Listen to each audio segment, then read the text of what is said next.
Ya Tuhan, terlebih dari segala berkat-berkat materi, makanan, pakaian, rumah, kesehatan, kami terutama mau belajar untuk mengucap syukur atas berkat-berkat rohani, pengampunan dosa, keselamatan, anugerah yang berlimpah-limpah, cinta kasih yang tidak bersyarat dari Tuhan, yang mengasihi kami dengan segala keberadaan kami dalam segala keadaan apapun. Oh Tuhan, Engkau sungguh baik. Kiranya kami sungguh selalu meresapi kebaikan Tuhan, menghitung berkat-berkat Tuhan, hidup di dalam pengucapan syukur, bukan cuma dengan kata-kata, tetapi dalam kelakuan kami. Pada saat ini kami hendak mendengar dan merenungkan firman Tuhan. Berbicaralah kepada kami, supaya kami mengerti kebenaran. Dan pada waktu kami merayakan Thanksgiving kami boleh menjadi satu Thanksgiving yang teruji oleh Tuhan dan juga terpuji oleh-Mu sendiri. Terima kasih.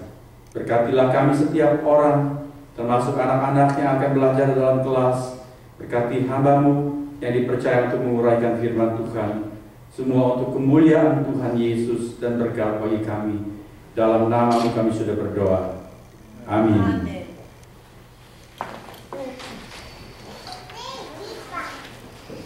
Saya mengajak kita bersama-sama membuka Injil Lukas pasal yang ke-17.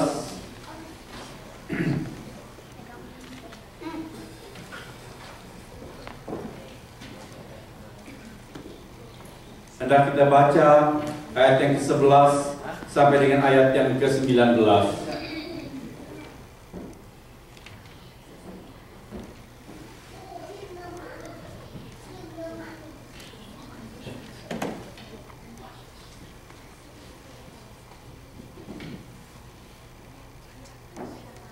Lukas 17 ayat 11 sampai dengan ayat ke-19 akan saya bacakan untuk kita sekalian. Demikian. Dalam perjalanannya ke Yerusalem, Yesus menyusur perbatasan Samaria dan Galilea. Ketika ia memasuki suatu desa, datanglah 10 orang kusta menemui dia. Mereka tinggal berdiri agak jauh dan berteriak, "Yesus, Guru, kasihanilah kami." Lalu ia memandang mereka dan berkata, "Pergilah, perlihatkanlah dirimu kepada imam-imam." Dan sementara mereka di tengah jalan, mereka menjadi takhir. Seorang dari mereka ketika melihat bahwa ia telah sembuh, kembali sambil memuliakan Allah dengan suara nyaring, lalu tersungkur di depan kaki Yesus dan mengucap syukur kepadanya. Orang itu adalah seorang Samaria. Lalu Yesus berkata, "Bukankah ke-10 orang tadi semuanya telah menjadi takhir? Di manakah yang 9 orang itu? Tidak adakah di antara mereka yang kembali untuk memuliakan Allah selain daripada orang asing ini?" Lalu ia berkata kepada orang itu, "Berdirilah dan pergilah, imanmu telah menyelamatkan engkau." Berbahagialah kita yang mendengar firman Tuhan, yang mengerti, dan yang melaksanakan pengajaran firman Tuhan. Amin. Minta tolong Mei untuk tutup pintu belakang supaya kita hemat energi untuk panasnya. Terima kasih.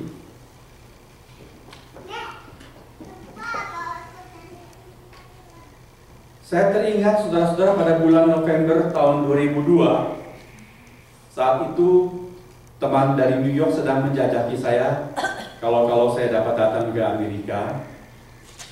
Kemudian biasanya kita koresponden setiap hari dengan email. Lalu agak lama dia tidak membalas. Kemudian dia berkata, "Maaf, di sini sedang sibuk merayakan Thanksgiving di bulan November." Dan dia beritahu saya, Thanksgiving adalah perayaan yang sangat besar di Amerika. Berapa besar? Pada waktu itu, karena saya di Indonesia, saya belum bisa membayangkan bagaimana besarnya hari raya Thanksgiving di Amerika itu. Di Manado ada juga semacam Thanksgiving, saudara. Pada bulan-bulan tertentu mereka mengadakan yang disebut hari raya pengucapan. Apa itu pengucapan maksudnya? Pengucapan syukur. Pada waktu mereka panen, mereka mengadakan pengucapan syukur. Lalu orang dari kota semua pergi ke kampung-kampung di gunung, ke desa-desa. Jalan-jalan macet.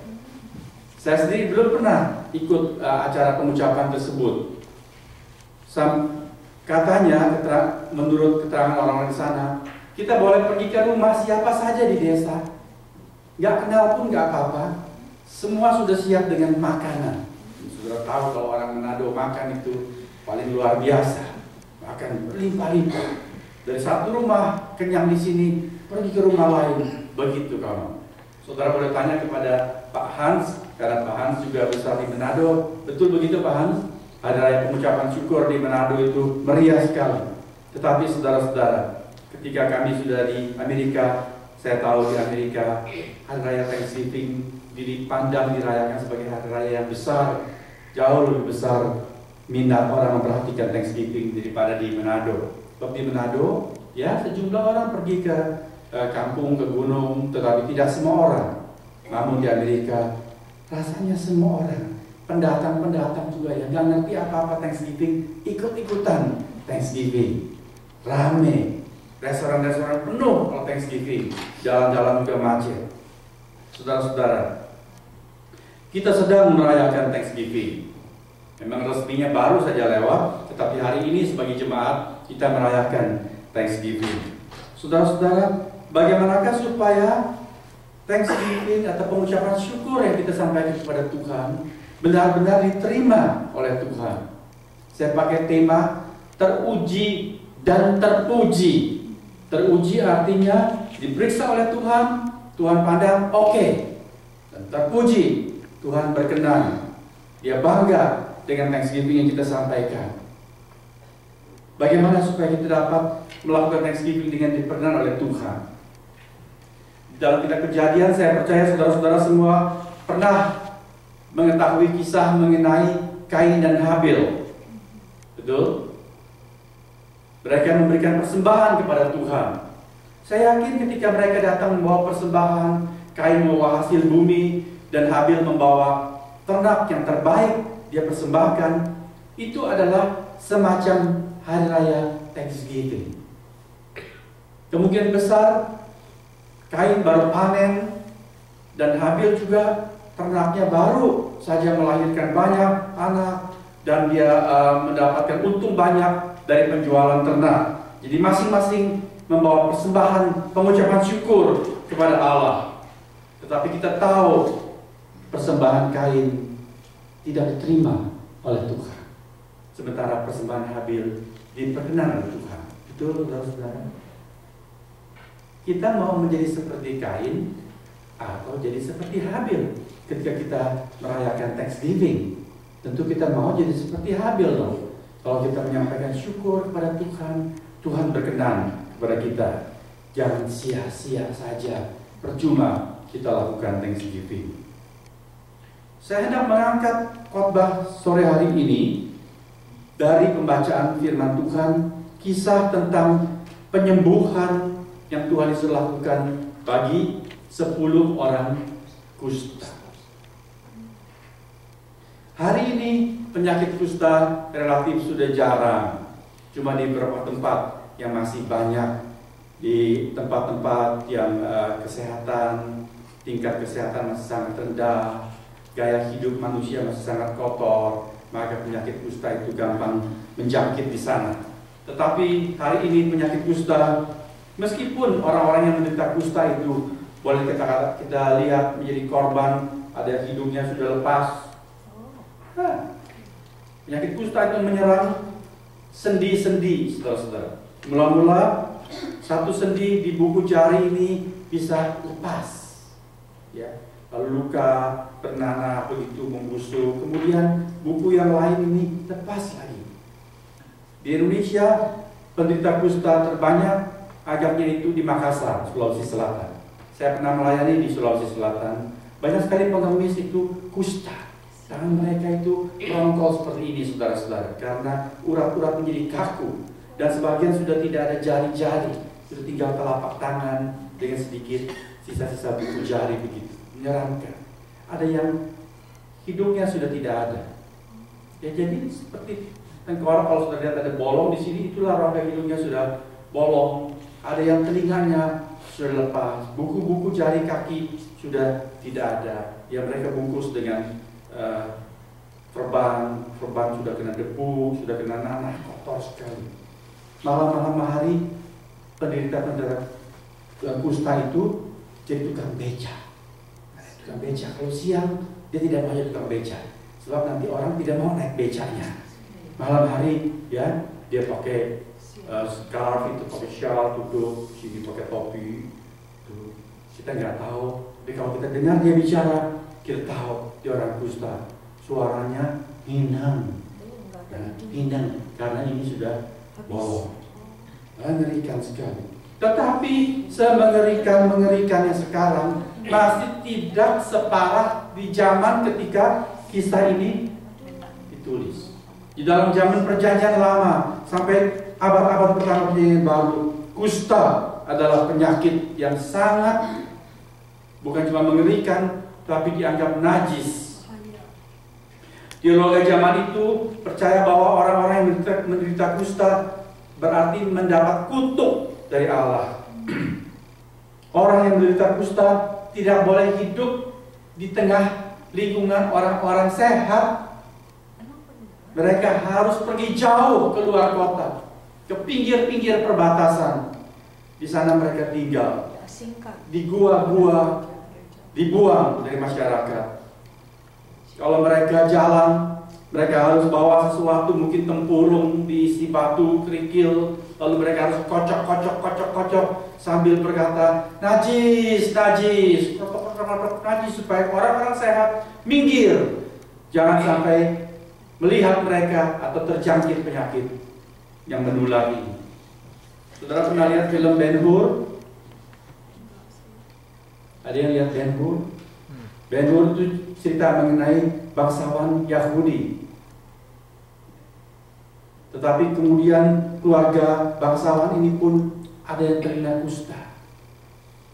Ketika Ben-Hur pulang, dia ingin bertemu dengan orang tuanya, dengan adiknya. Mereka sudah tidak di rumah. Dia dengar ibunya dan adiknya terkena kusta. Lalu Ben-Hur pergi mencari mereka di pinggir-pinggir perbatasan, di dinding-dinding berbatu, di gua-gua di sana. Penderita kusta itu tinggal. Saudara lihat, penderita kusta tidak pandang bulu. Bukan cuma orang miskin yang kena kusta, orang kaya, orang bangsawan juga bisa kena kusta. Tidak peduli siapa. Meskipun dia seorang bangsawan kaya raya sebelumnya, kalau dia kena kusta, dia tidak boleh tinggal di dalam kota, dia harus dibuang. Kita lihat dalam film tersebut, bahkan Ben-Hur tidak bisa melihat ibunya. Ibunya pun tidak mau menampakkan diri kepada Ben-Hur, malu dan kasihan kepada anak sendiri. Makanan dibawa, ditaruh saja di atas tanah. Sudah orang yang mengantar makanan itu pergi, baru si penderita keluar, insut-insut mengambil makanan itu. Saudara bisa bayangkan sedikit banyak betapa menderitanya orang yang terkena kusta. Lalu 10 orang ini ada di perbatasan.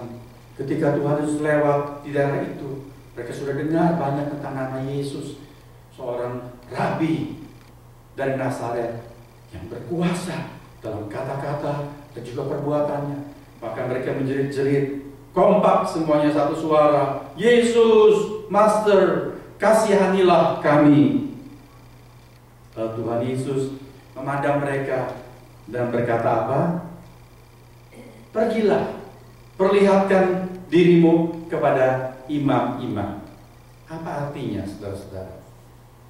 Di dalam kitab Taurat, di dalam perjanjian lama, orang-orang yang sakit kusta itu, tadi sudah saya katakan, harus dibuang. Tetapi kalau si penderita ini melihat tanda-tanda kesembuhan dan dia yakin dia sudah sembuh, dia tidak boleh serta-merta langsung masuk ke dalam kota, melebur dalam masyarakat. No way. Dia harus menjumpai iman.